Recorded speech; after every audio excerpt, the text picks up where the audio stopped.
We are young people from Kingsgen Foundation, a registered charity raising the aspirations of young people in the Afro-Caribbean community. 2020 saw our lives changed. No school or informal meetings and no cinemas or coffee shops. School was on Zoom and there were disruptions for so many. The BAME community was very badly affected by the pandemic, and this film tells the story. Life before the pandemic was normal. We didn't have to wear face coverings and we were able to mix and socialise. The pandemic changed that. However, things are slowly returning to normality.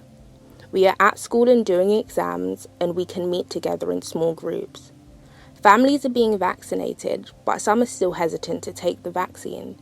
So we asked questions about our community. Why are some people hesitant to take the vaccine? Why is there a large proportion of deaths within the BAME community? Has faith helped people to get through this time? We interviewed several key figures from our community, and here are some of their responses. So are there any myths or misconceptions that you've heard about the vaccine? Lots of myths. I've heard everything from it's not halal, it's not good for vegans, I've heard it will give you extra 5G powers. Okay, this could be the Antichrist chips that they embody, and so that they'll be able to track them. What's going on the news on social media? Is it conspiracy theory? Yeah. Okay. Whoever has taken the COVID vaccine will die in 2 years. So what information would you have liked to have known about the vaccine before taking it? Well, some of the misgivings is really people were, to be honest with you, I think people were just not sure. They were not sure about what is contained in the vaccine. And also they were not sure. If you are conversant, I mean, particularly we're talking about the BAME community, and when you think about the BAME community, we're actually thinking about more of the Africans not taking this vaccine than any other person. I mean, it was initially the Afro-Caribbeans, but now we're saying that more Africans are not taking it. And if you think about where those perspectives were and what made people to, listen, right, the value that you have will always give rise to the choices and the decisions that you make in life.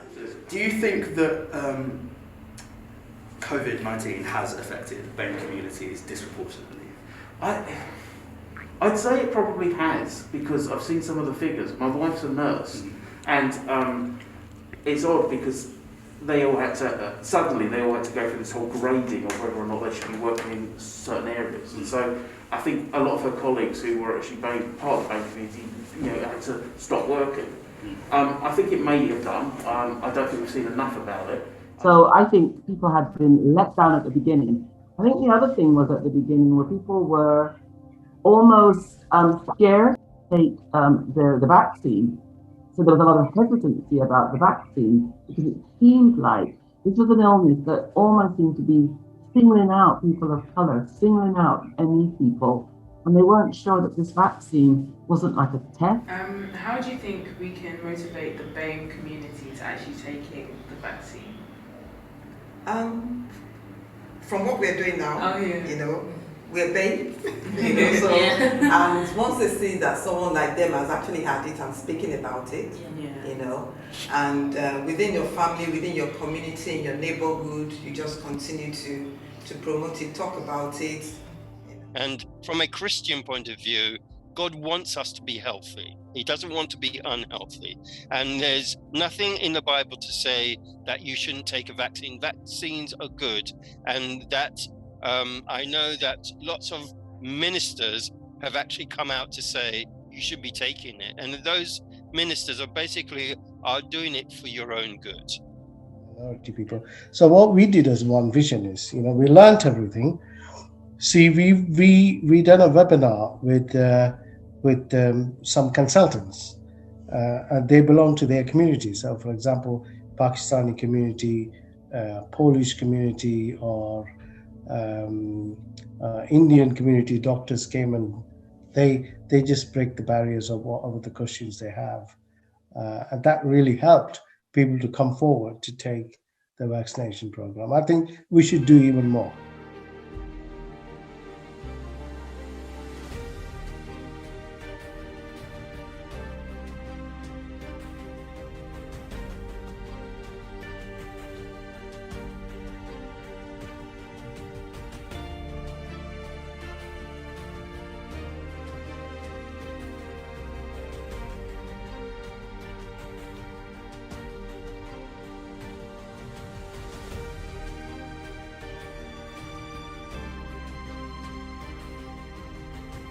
Thank you for watching this film. For more information on COVID-19 and the vaccination, please visit the NHS website at www.nhs.uk.